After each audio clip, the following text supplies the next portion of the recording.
Feli na mai o koe ku'ulahui Hawaiia me na po'e pākahia pau maluna o nea honua.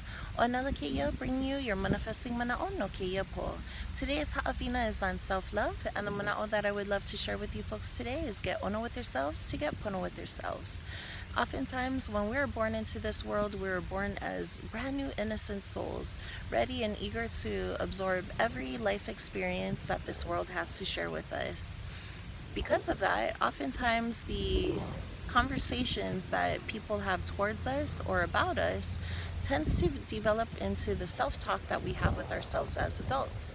My question to you is, how healthy are your self-conversations, and how does it help you folks to ho'olu or to grow spiritually as you folks continue on this huaka'i of life? Oftentimes I come across some really beautiful souls that become self-deprecating over times, and to some extent it kind of alarms me. From a Hawaiian or Polynesian perspective, we are always taught to become ha'a or humble. But at what point does that become detrimental to ourselves, to the point where we don't even feel that we are worthy or deserving of things?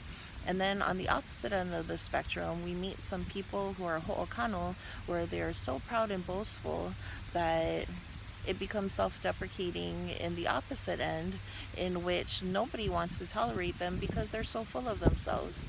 So the thing that I wanted to focus on today is to become ono with yourself. And ono, for those of you who don't know, means to be delicious. And what do you mean get all delicious with yourself? Basically, I want you folks to be able to relish in your greatness and to appreciate your awesomeness. So the key thing I want you to do is, without being ho'okano or boastful, is to go over your awesome qualities and traits. What are the things that other people love about you? And most importantly, what are the things that you love about yourself? What value do you bring to the table? And how can you help others to ho'olu on their path towards enlightenment? Yeah. So if you think about it, the most important relationship we'll ever have in this lifetime is with ourselves. We spend the most time with ourselves.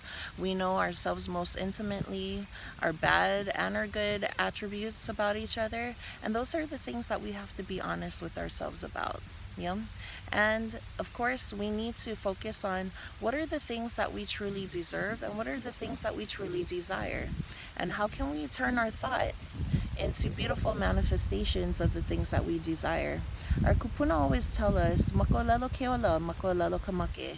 You could breathe life or death simply into the places, people, and things around us by the words that we speak.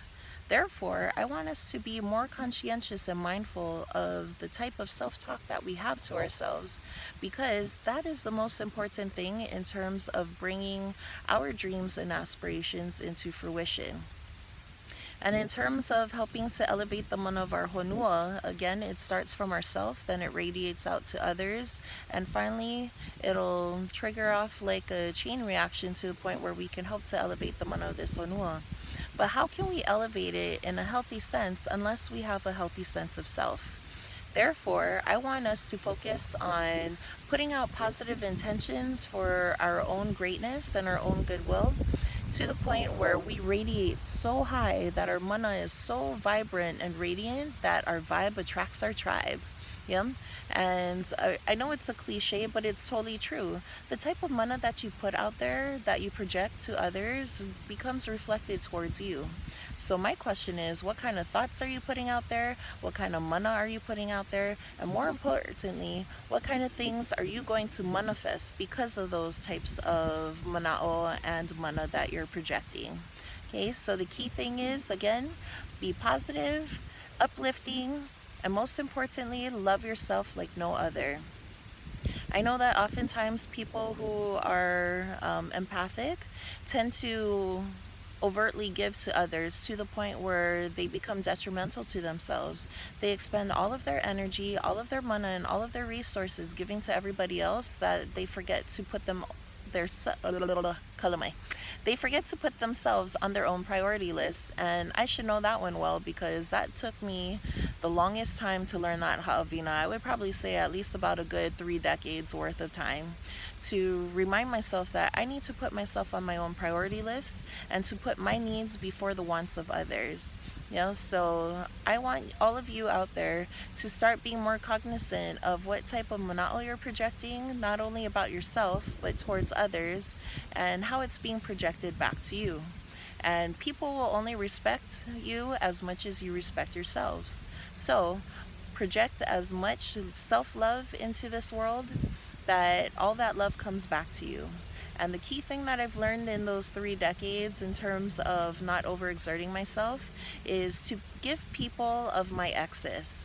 Instead of tapping my well dry by giving them everything that I had, I've learned nowadays that I need to be able to give them from my abundance and not from my reservoir. Because your reservoir is for yourself. And then anything that flows abundantly over that, of course, be free and willing to share it with others, but make sure that you save enough for yourself first. So on that note, ilamai ka iawo ko pakahia pau, aloha, and don't forget to get ono with yourselves to get pono with yourselves. Aloha.